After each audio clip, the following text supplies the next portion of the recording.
Okay, let's dive into this.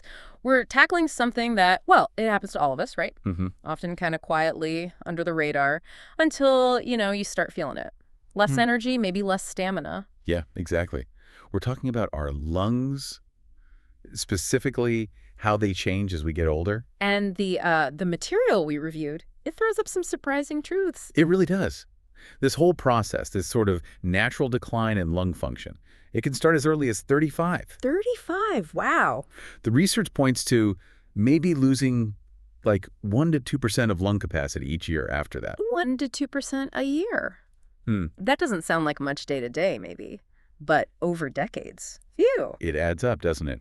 By the time you hit your mid-60s, the sources suggest you could be down, 25, maybe even 30% of your original breathing power? That's a huge chunk, a third almost. It is. It's pretty sobering when you see the numbers laid out. Yeah. And this is the really exciting part from the research. It's not necessarily a fixed path. That decline, it isn't inevitable. A lot of that lost function, well, the promise is you can actually reverse a good chunk of it naturally. Naturally. Okay, that's the key bit. That's really powerful. Mm-hmm. So our mission for this deep dive seems pretty clear then. Let's cut through the complexity, understand what's actually going on inside aging lungs. Yeah, the mechanics of it. And then explore these natural strategies, the ones backed by science, that can help you maybe reclaim some of that breathing power, that vitality. Think of it as a shortcut, maybe, to getting a handle on this really vital part of health that, honestly, often gets overlooked. Right, because you need to know what's broken before you can fix it, essentially. Exactly. To reverse it effectively, you've got to understand what's changing inside first. All right, let's peel back those layers. What is the science telling us? What's physically happening in our lungs as we age? Well, it's happening on a few different levels. First, structurally. The material really highlights changes in the alveoli. Those are the tiny air sacs, right? Millions of them. Exactly. Where the real magic happens, oxygen in, CO2 out. Huge surface area normally. But as we age, even if you've never smoked, the delicate walls between these sacs can start to break down. And that actually reduces the surface area significantly. The research sometimes calls it emphysematous change. Emphysematous? Like emphysema, even in healthy people. Well, a similar kind of change, yeah, but on a smaller scale, happening gradually with age. It just means less efficient space for that gas exchange. Okay, so the factory floor is shrinking, basically. That's a good way to put it. And at the same time, the lung tissue itself loses its elasticity. Ah, the rubber band analogy. Exactly like that. Imagine an old, stretched-out rubber band versus a new one. It just doesn't snap back as well. So your lungs need more actual physical effort just to inflate and deflate. And it's not just the lung tissue itself, is it? The whole supporting structure changes too. Absolutely. The chest wall, your ribs, the muscles between them, it all gets a bit stiffer, less flexible. And even the diaphragm, that big muscle underneath it does most of the work. It can lose strength and efficiency too. Wow. So lungs that are harder to stretch, less efficient inside, sitting in a stiffer box, powered by weaker muscles. You got it. Yeah. It starts to paint a picture, doesn't it? It becomes harder work just to get a good, full breath. Yeah, no kidding. And these changes go deeper, down to the cells. They do. At the cellular level, you've got increased oxidative stress. Like rust, you mentioned. Yeah, think of it like cellular rust. It's caused by these unstable molecules, free radicals, doing damage over time. And that feeds into chronic low-grade inflammation. Okay, inflammation again, that pops up everywhere in aging research. It really does. Plus the cells that make surfactant, that's the substance keeping the tiny air sacs from collapsing, they get less productive. And that natural cleaning system, the mucociliary escalator. The what now? The mucociliary escalator. It's like a microscopic conveyor belt lined with mucus and tiny hairs, constantly sweeping debris up and out of your airways. Oh, okay. The cleaning crew. Exactly. And that cleaning crew slows way down as we age. Which means stuff lingers. Yeah. Irritants, particles. Precisely. It makes the lungs more vulnerable. And maybe the most critical finding here is the decline in the lung's own repair shops. Repair mechanisms. Yeah. Younger lungs have a bad capacity to fix damage using stem cells. As we get older, that repair process isn't as robust. So damage from that oxidative stress and inflammation, it tends to stick around and add up. Okay, so let's recap. Less structure, less stretchiness, weaker support muscles, cell damage from rust and inflammation, slower cleaning, and slower repairs. What does this actually feel like? It's got to be more than just getting puffed climbing stairs, right? Oh, absolutely. The ripple effects go through your whole body. It's systemic. How so? Well, less efficient lungs mean less oxygen getting to all your tissues, your heart, your brain, everything. Right. So your heart has to work harder to compensate. That contributes to fatigue, reduces your exercise tolerance, and that chronic lower oxygen level. It impacts thinking, memory, cognitive function. Wow, brain fog. It can definitely be a factor. And then if you're less active because you feel breathless or tired, well, that inactivity actually feeds back and can worsen lung decline. It's a real downward spiral sometimes. A vicious cycle, Yeah. affecting energy, thinking, physical ability. Okay. That really elevates the importance of this. But you said reversal is possible. That's the hope, right? Where do we start? Yes, that's the crucial message. The research is really encouraging here. Lung function isn't fixed. It can respond really well to the right steps, even later in life. And a key starting point highlighted in the material is targeted nutrition. Nutrition. Okay, I get food for muscles, for energy, Well, yeah. but specifically for lungs, how does that work? Think about the job your lungs do. They're working 24/7, processing thousands of liters of air that might have pollutants, allergens, dust. Right, they're on the front line. Totally. So they need specific nutrients for protection, for fuel, and importantly, for repair. Makes sense. What kind of nutrients are we talking about? What did the research flag as important? Antioxidants are huge. Vitamin C, for example. Get this. The studies show it's concentrated in lung tissue way higher than in your blood, like 10 times higher. 10 times, really? Yeah. Your lungs actively pull it in because it's so vital for protecting against that oxidative damage we talked about and for repair work. Citrus fruits, berries, leafy greens, all packed with it. Okay, that concentration stat really drives home the point. What else stood out? Vitamin E works hand in hand with vitamin C. It protects the actual cell membranes in the lungs. Think nuts, seeds, healthy oils. And then you have the carotenoids. The colorful ones? Exactly. Beta-carotene from carrots, lycopene from tomatoes, lutein from spinach and kale. These pigments also get concentrated in lung tissue and offer major protection. So eating the rainbow really does apply here, directly benefiting your lungs. It really does. The research also flags omega-3 fatty acids. Their big role is in resolving inflammation. They help produce these special molecules called resolvins that actively dial down inflammation in the lungs. Okay, so fish, flax, chia seeds, walnuts, that kind of thing. Perfect examples. And you mentioned quercetin earlier. How does that fit in? Yeah, quercetin. It's a flavonoid found in onions, apples, berries, capers. It's known for stabilizing mast cells. Mast cells. They're involved in allergic reactions and inflammation in the airways. So quercetin can help calm things down, reduce that hypersensitivity. And some studies suggest you might even see some positive changes in lung function tests within a few weeks of getting enough. Weeks? Wow, that's pretty quick for a food component. Okay, so targeted nutrition is step one, fueling the lungs. What did the material say was, like, the most powerful thing you can do? That would be movement. Exercise. It's profoundly beneficial for lung function. Okay, exercise is good for everything, we know that. But why specifically for the lungs? What's the mechanism? It's simple, really. When you exercise, your body demands more oxygen. Right, you breathe harder. Exactly. You're directly challenging your respiratory system.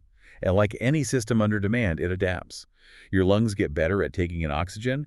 Your breathing muscles get stronger and more efficient. Makes sense. Adapt or, well, decline faster. Precisely. And the research, it has this absolutely standout statistic.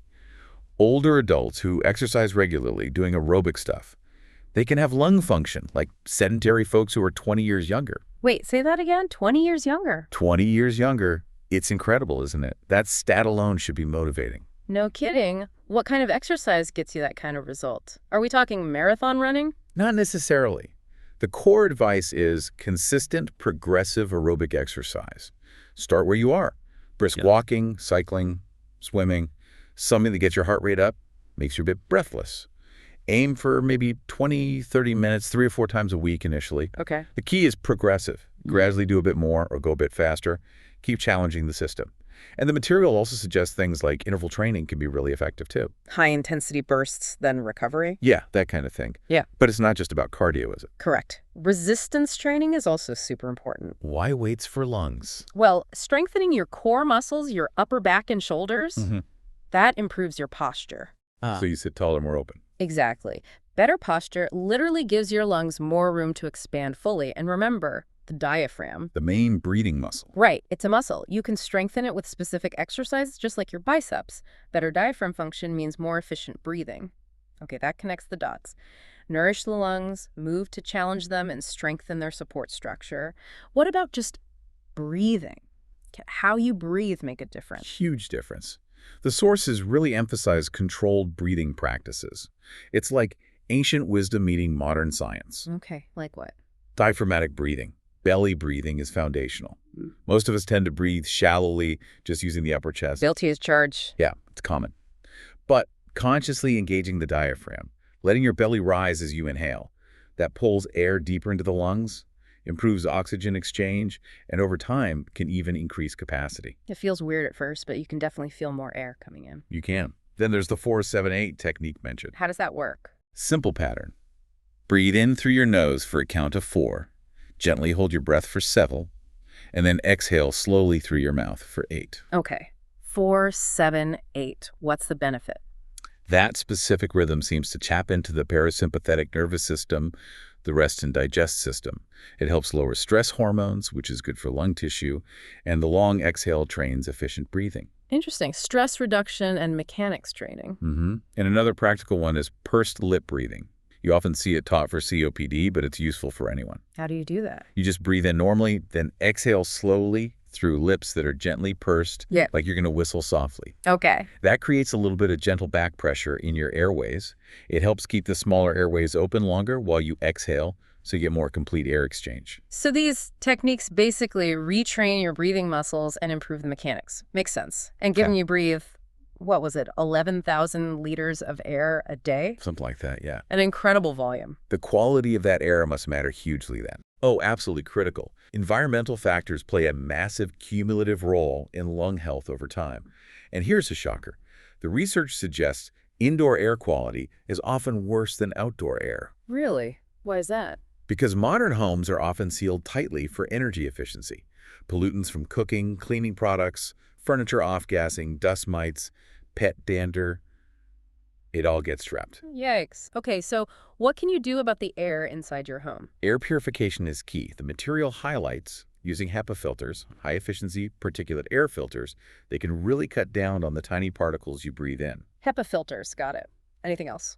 Interestingly, certain houseplants get a mention for their natural air filtering abilities. Things like spider plants, peace lilies, snake plants. The classic easy care ones. Exactly. And controlling humidity is important too. Aim for that sweet spot around 40 to 60% relative humidity. Why does humidity matter? Too dry and it irritates your airways. Too damp and you risk mold growth, which is terrible for lungs.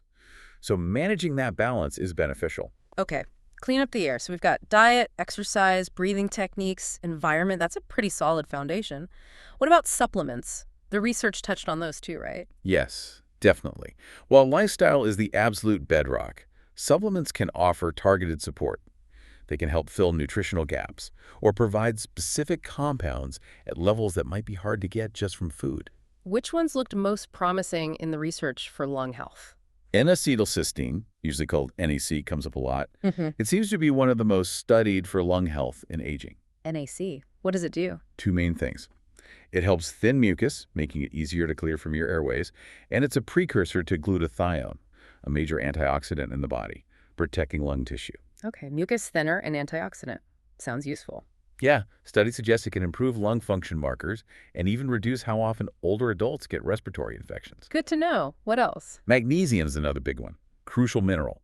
It helps relax the smooth muscles around your bronchial tubes, which can make breathing easier. Plus, it helps manage inflammation. And lots of people are low in magnesium, aren't they? Very common deficiency, yes. So supplementation can make a real difference for respiratory function in those cases. Vitamin D also comes up repeatedly. The sunshine vitamin. Right. And deficiency is rampant. It's strongly linked to poor lung function. Vitamin D is vital for your immune system and keeping the lining of your respiratory tract healthy and intact. Magnesium for relaxation, vitamin D for immunity and structure. Mm-hmm. Okay. Anything else? Coenzyme Q10 or CoQ10. Remember we said breathing muscles work hard? Yeah, energy intensive. Well, CoQ10 is essential for making energy inside your cells, especially in high-demand tissues like muscles. It's also an antioxidant. And levels tend to drop as we age, so supplementing can help support those breathing muscles. Okay, NAC, magnesium, vitamin D, CoQ10. Solid contenders. The research also mentioned combining ingredients, something about synergy. It did, yeah. It highlighted the idea that sometimes combining several well-researched ingredients that work through different pathways might be more effective than just taking one thing in isolation. Like a team effort. Exactly. The material mentioned examples sometimes found in comprehensive formulas, things like mullein, which has traditional use for respiratory comfort, cordyceps mushroom, studied for oxygen use, pine bark extract for inflammation. Right. The point wasn't to push a specific product, but to emphasize the concept. A thoughtful blend targeting multiple aspects of lung health might offer broader support. So it's about the combined effect, the synergy, and quality matters here, I assume. Absolutely critical. If you're going the supplement route, the research stresses looking for quality markers. Standardized extracts, so you know you're getting the active compounds. Verified potency. Third-party testing for purity, making sure there's no heavy metals or contaminants. And dosages based on actual research. Due diligence is key. Okay. So beyond these direct interventions, diet, exercise, supplements, what about just basic lifestyle stuff, the foundations? Hugely important. Don't underestimate them. Sleep quality, for instance. Sleep again. Always. So much repair and regeneration happens during deep sleep, Yeah. including in your lung tissue, and things like sleep apnea. That puts chronic stress on your system and fuels inflammation, directly harming lung function. Makes sense. What else? Stress management. We touched on it with the 4-7-8 Right. breath, but chronic stress floods your body with cortisol. The stress hormone. Right. It suppresses your immune system and drives inflammation, including in the lungs. So practices like meditation, yoga, just taking time to unwind, Yeah. they have measurable benefits for respiratory health. The stress and inflammation, always linked. Hydration, does that matter for lungs? Definitely. You need to be well hydrated for your mucus to be the right consistency. Remember the cleaning crew, the mucociliary escalator. Yeah, the conveyor belt. It needs mucus that's not too thick, not too thin to work properly. Right. So staying hydrated, aiming for maybe 8-10 glasses of water a day, keeps that system running smoothly. Simple but important. And posture, you mentioned that briefly with resistance training. Yeah, it's surprisingly significant. Think about how many people spend hours hunched over computers or phones. Guilty again. That forward head, rounded shoulders posture, it literally compresses your chest cavity. Your lungs don't have the physical space to expand fully. So, working on posture exercises for upper back strength, ergonomic setups can make a real difference in your ability to take a deep, satisfying breath. Opens up the space. Okay, wow. So many pieces to this puzzle. Diet, exercise, breathing, environment, supplements, sleep, stress, hydration, posture. How do you even start putting this together into a personal plan? It feels a bit overwhelming. It can seem like a lot, but the research suggests a layered approach. Start with the foundations. Meaning? Focus first on consistently eating those nutrient-dense foods we talked about. Start a progressive exercise program you can stick with. And build in just a few minutes of conscious breathing practice each day. The basics first. Right. And the material suggests you might start feeling better, more energy, breathing feels easier within just 2 to 4 weeks of consistently doing just those things. 2 to 4 weeks. That's fast. That's really motivating. It is, for those subjective feelings. Yeah. Once those habits are becoming ingrained, then you can consider layering in targeted supplements if you feel it's needed. Perhaps looking at those comprehensive formulas, maybe chatting with an integrative health provider to personalize it. Okay. And tackling the environment. That's more of an ongoing thing, getting an air purifier, maybe some plants, checking humidity. Those things provide continuous benefits and help protect your lungs while they're repairing. How do you know if it's actually working? Beyond just feeling better. Good question. The material suggests tracking both subjective and objective things. Subjective is how you feel. Energy levels, how far you can walk before getting breathless, sleep quality. Right? Objective measures could be simple things you can do at home.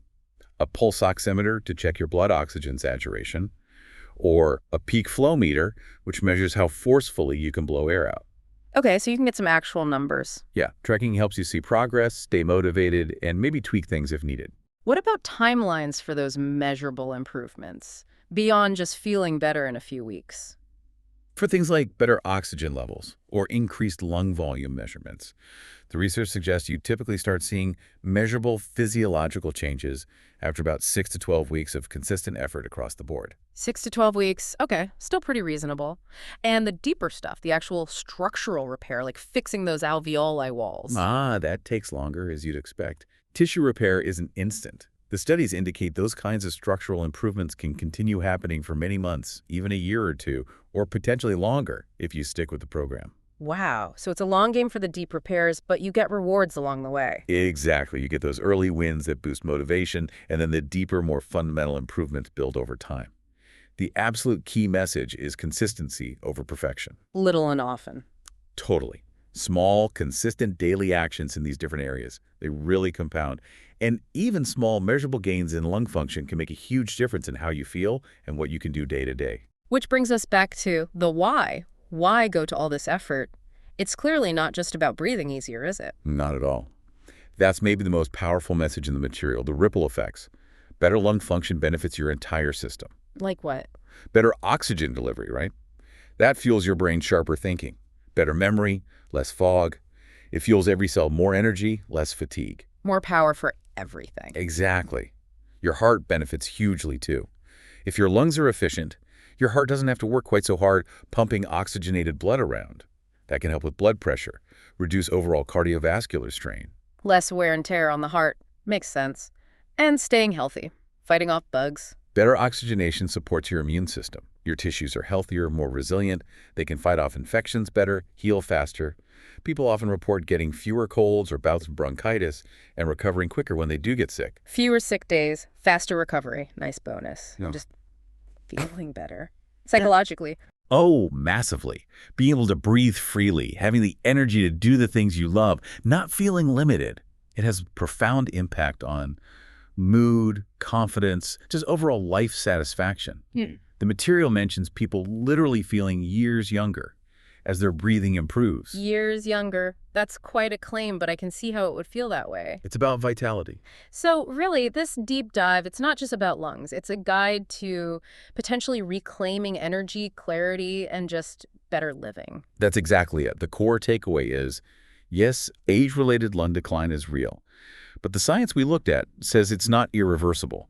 There's a clear path using natural strategies to actually restore function and vitality. Right. Combining that targeted nutrition, the right kind of movement, those conscious breathing techniques, cleaning up your environment, maybe some smart supplemental support. It's a whole package. It's a powerful, multifaceted approach. And maybe think of it this way. Your lungs have worked incredibly hard for you, taking millions, billions of breaths. Yeah, you don't often think about it like that. Implementing these strategies, it's like giving back. Supporting them in a way that supports your entire well-being. Your lungs carried you this far. Now you have the tools, based on this research, to help carry them forward towards renewed strength, better function. It really highlights that connection, doesn't it, between breath, life force, and the control you actually have over your own health trajectory. Even just taking one conscious, deep breath right now, that has an immediate effect. And building those small, consistent actions we talked about, that can genuinely transform how you feel, how you live down the road. The power really is in your hands, starting with your very next breath. Something to think about. Start today. Your future self, taking those easy, deep breaths, they'll definitely thank you for it.